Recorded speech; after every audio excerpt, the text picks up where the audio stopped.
I'm in my school, the fire alarm just went off and it's not a drill. Stay with me.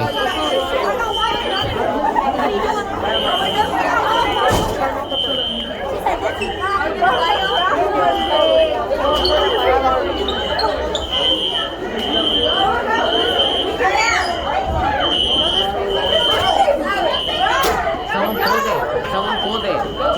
Then why you say it's not a drill now? Hey, I just saw it's a false alarm. Someone pulled it. The one right there by the door is pulled. It's either that or, well, they just did it right Then now. why would they say that it's just not a Well, because they can't tell automatically. You have to go into the panel.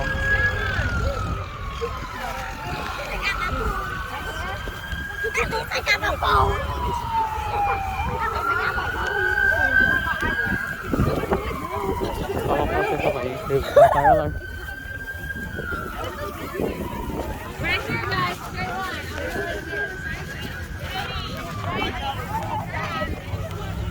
So someone pulled the alarm. Why are they so dumb?